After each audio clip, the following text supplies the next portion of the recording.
entering a new age when spacecraft communicate with lasers. This is an artist's illustration showing NASA's Psyche spacecraft approaching the asteroid of the same name, Psyche. In October 2023, NASA launched its long-awaited on-again, off-again Psyche mission. The spacecraft is on its way to study the metal-rich asteroid 16 Psyche, an M-type asteroid that could be the remnant core of a planetesimal that suffered a collision long ago.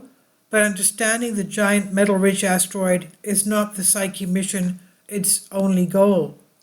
It's also testing a new laser communication technology.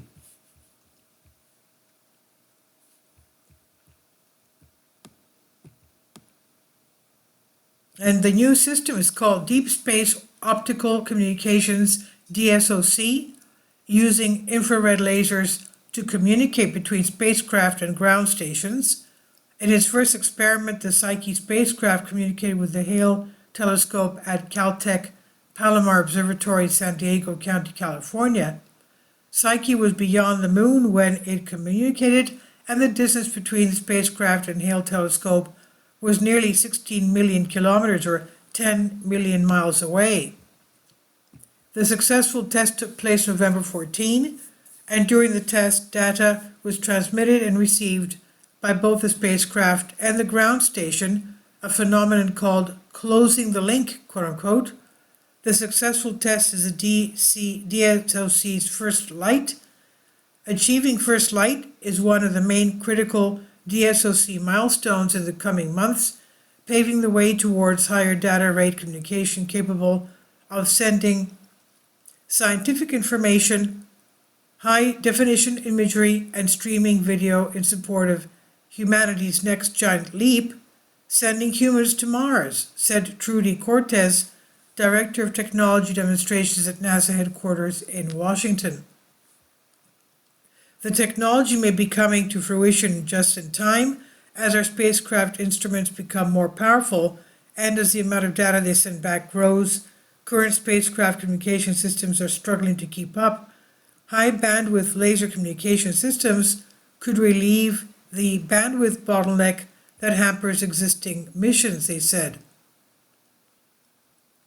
Current spacecraft communication systems are based on state-of-the-art radio systems, but the infrared laser system at heart of DSOC works with data transmission rates from 10 to 100 times greater than radio systems, so the benefits are obvious if the systems can be perfected.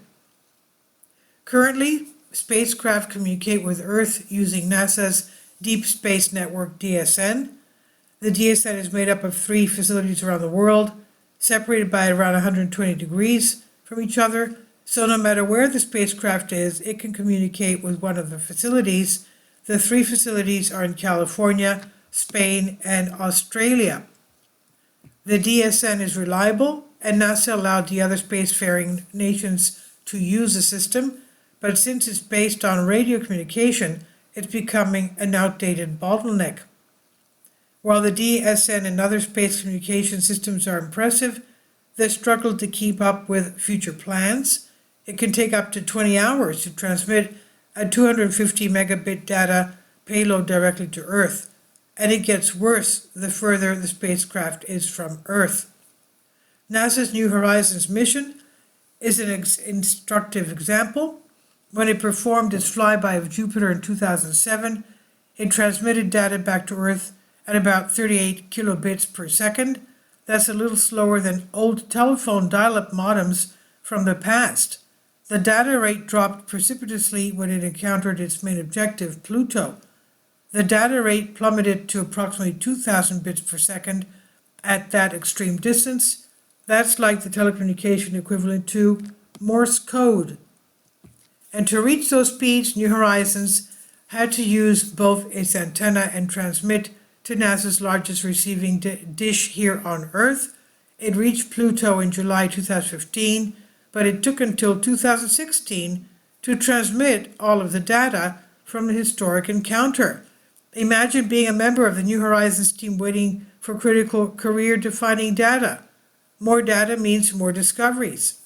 Now, this is by Dr. Jason Mitchell, Director of Advanced Communications and Navigation Technologies Division, NASA Space Communication Navigation Program. DSOC infrared laser system will be a huge improvement. It's similar to radio communications but uses tighter waves. This allows ground stations to receive more data, which is a critical problem with our rapidly improving spacecraft. The DSOC on Psyche only has 22 centimeter antenna, while the ground transmit antenna is 1 meter, and the ground receiving antenna is 5 meters. And DSOC does suffer from some drawbacks, though. For instance, downlink speeds are slower in the daytime. Spacecraft instruments, and especially cameras, are generating more and more data. These speeds are hopefully higher speeds in future. DSOC systems should be able to keep pace. Optical communication is a boon for scientists and researchers who always want more from their space missions and will enable human exploration of deep space, said Dr. Jason Mitchell, Director of Advanced Communication Navigation Technologies at NASA. This isn't NASA's first foray into DSOC. They've been working on it for years, and they've demonstrated it in near-Earth orbit and as far out as the Moon. But November's test was the first deep space test, with DSOC promising faster communications. It requires extremely precise pointing, and the precision required increases the distance. The system works by transmitting a laser beacon from Earth to the spacecraft that helps stabilize the line of sight between the two and helps Psyche aim its downlink laser capacity. Further tests at greater distances are the next step. There's also the latency problem. From the Moon, it takes about 2.5 seconds for the signal to reach our Earth. In this test, Psyche was well beyond the Moon, and the signal took about 50 seconds to reach Earth. While it's at the asteroid, a signal from Psyche spacecraft will need up to 20 minutes to reach Earth. That latency problem does not go away just because the system is based on a near-infrared laser. Infrared light moves at the same speed as radio waves. But even though there are future challenges yet to overcome, the test was successful, and that's the only result NASA can hope for. And this is on Universe Today. Please leave your comments, and thank you for your support. Support my Patreon account. The daily posts are 5 videos daily, and they are totally different from what I have on my YouTube channel.